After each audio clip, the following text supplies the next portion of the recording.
Bonjour et bienvenue à Art Magazine, le magazine des arts. Aujourd'hui, nous allons vous présenter une première approche du courant artistique de 1960, le New Realism.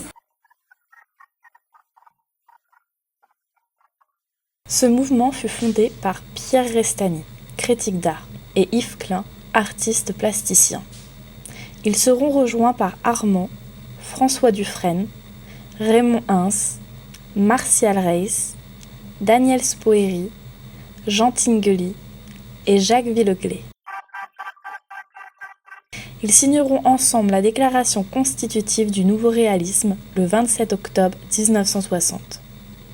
En 1961, César, Mimo Rotella, Niki de Saint-Phal, Gérard Deschamps et Christo se joignent au mouvement. Tous ces artistes travaillent sur la manipulation d'objets banals, usés, récupérés, liés à notre société pour en faire des reliques, des symboles puissants de la consommation. Le style est dans la réalité brute qui témoigne du monde tel qu'il est. Maintenant, intéressons-nous à quelques artistes du mouvement à travers de courtes vidéos pour comprendre comment leurs œuvres témoignent de notre société de consommation.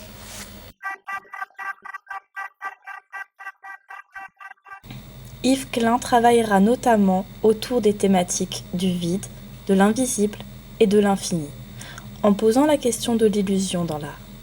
Il explorera les possibilités du monochrome, principalement du bleu outre-mer dont il inventera une variation, l'International Kind Blue, dit IKB.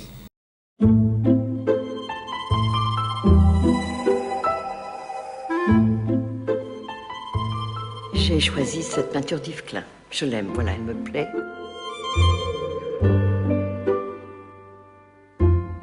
J'ai toujours l'impression d'avoir un rapport proche. Et pourtant, je n'ai pas connu Yves Klein, mais je l'admire, je l'ai toujours admiré, car il a fait quelque chose de très extraordinaire. C'est novateur, c'est culotté. Il a posé la question de l'acte de peindre. Ça s'est passé dans une galerie en 1960. Il avait convoqué ses modèles. Il les appelait des pinceaux vivants. Alors on leur peignait le corps jusqu'aux cuisses de ce bleu qu'il avait inventé. Et alors elle se plaque contre la peinture. Et cette idée du corps, avec cette forme entre les cuisses et le buste, des poils pubiens, ça met la peinture dans un rapport charnel avec les spectateurs. Et c'est en même temps quelque chose qui renoue avec des mœurs très très anciennes, bien avant la civilisation, dans les cavernes. Il y avait des traces, il y avait des empreintes, il y a eu des empreintes de mains. Là, la notion de traces et d'empreintes est un acte qui, moi, me touche. Et j'ai une admiration, une tendresse pour ce peintre. Il est mort jeune en plus, alors évidemment, ça en fait un héros.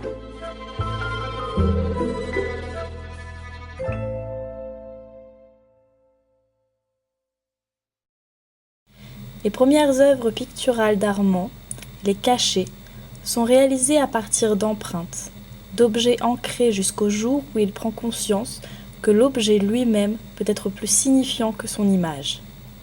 C'est le début de son travail d'accumulation d'objets identiques.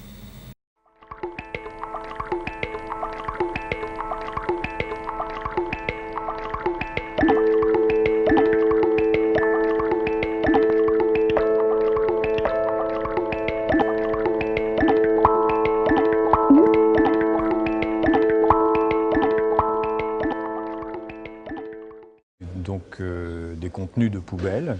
Ce sont des objets moi, qu'il trouvait, donc qu'il transposait, qu'il vidait finalement dans une boîte en verre, d'où la référence évidemment à la vitrine. Simplement, on voit qu'il y a dans la poubelle aussi une notion de plénitude, c'est-à-dire que c'est une chose qui est vraiment remplie.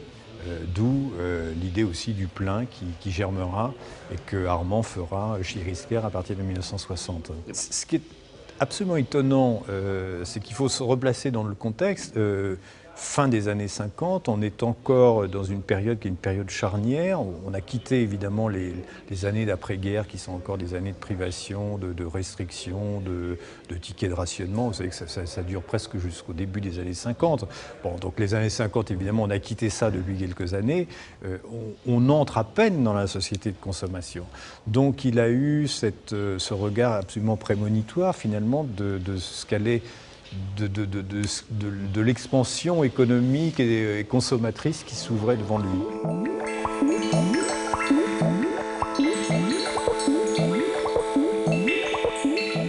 Il y a un reportage de la télévision française sur l'élaboration de cette poubelle, enfin un reportage sur Armand faisant des œuvres d'art dans le quartier des Halles, donc et faisant une poubelle, on le voit remplir, et le reportage est évidemment extrêmement humoristique, avec des rires, enfin, il y a un côté extrêmement moqueur dans la chose, parce qu'évidemment c'est un geste parfaitement iconoclaste.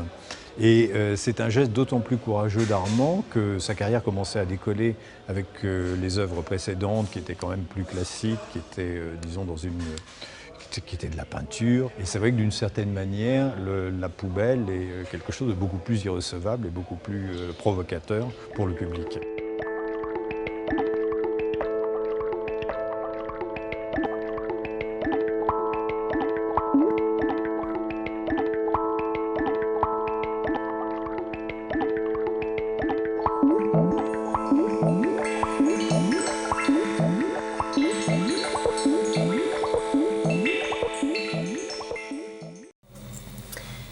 Raymond Ins est un affichiste. C'est en 1949, à l'occasion d'un tournage où il propose de filmer des affiches collées sur des murs, que naît l'idée de se les approprier. Et c'est en 1957 qu'en compagnie de Jacques Villeglé, ils exposent leur travail pour la première fois. Gérard Deschamps assemble des chiffons, des sous-vêtements féminins ou expose des bâches de signalisation de l'armée américaine, des plaques de blindage, des tôles irisées par la chaleur, des patchworks, des ballons dans des boîtes en plexiglas ou dans des filets, des skateboards, des pneumostructures faites de bouées ou de matelas pneumatiques et des voiles de planche à voile.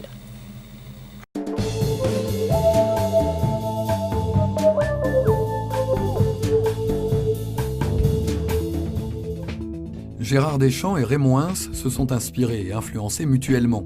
Aujourd'hui, le musée Saint-Roch rassemble ces deux figures du nouveau réalisme pour un accrochage en forme de dialogue. Ghislain, qui adore Issoudun, est allé à la rencontre de Gérard Deschamps himself pour mieux comprendre cette relation d'amitié artistique qui puise dans les objets du quotidien, pendant hexagonal du pop art américain. Gérard Deschamps, Raymond Ins, deux artistes appartenant au nouveau réaliste des années 60, convoquent l'objet, le quotidien et amènent à ce que d'un seul coup, tout peut quasiment faire œuvre ou non. Rencontre avec Gérard Deschamps, discussion autour de qu'est-ce que l'objet et qu'est-ce que son insertion au sein de l'œuvre. Mais ça, c'est pas ici, c'est par là, on y va, ça surfe aujourd'hui.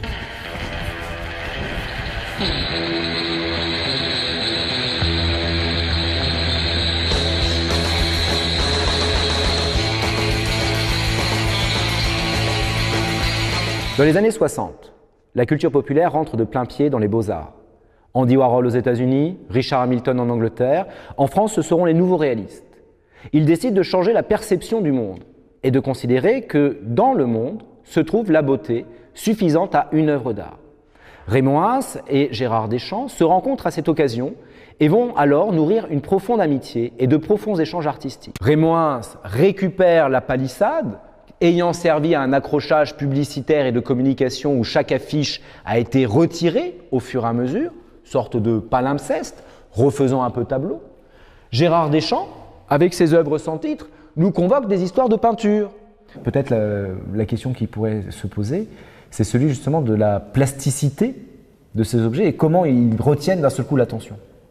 Oui, ça c'est évident que c'est des œuvres d'art parce que bon, il y a l'humidité qui a joué sur des bâches, ça fait très peinture quand même. Quoi. Oui, parce qu'on est sur une surface. L'abstrait nous a appris à trouver que c'était déjà des œuvres d'art. Ça c'est des accidents qui font que on trouve de l'art tout fait comme ça.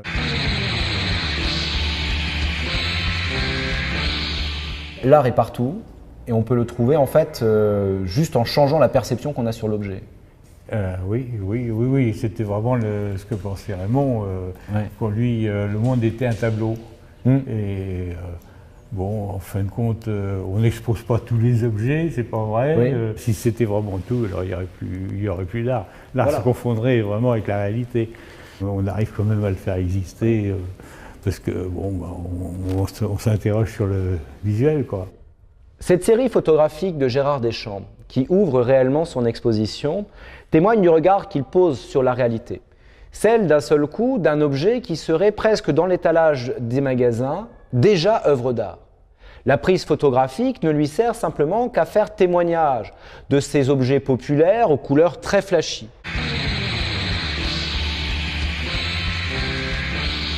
Raymond, il avait commencé par exposer des outils de jardin en 57. Et il y avait quelques petits outils de jardin.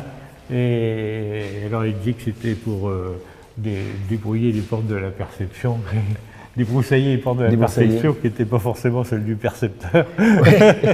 Et moi, je suis très fanatique de ces objets où en fin de compte on oblige des designers à plancher pendant des heures et des heures à faire des trucs, enfin ils arrivent à faire des trucs incroyables. Et puis moi j'arrive comme collectionneur, quoi, à récolter ça, quoi, à les mettre un peu en valeur, quoi.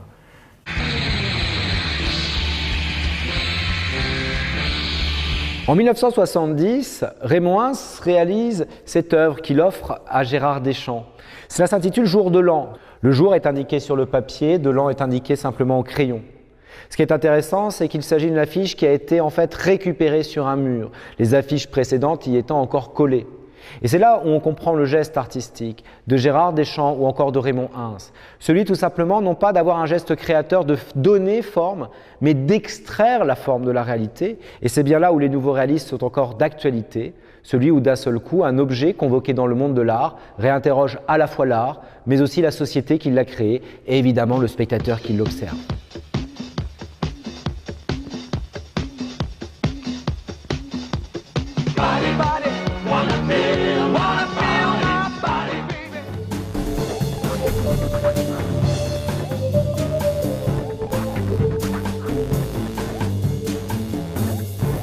Cultures.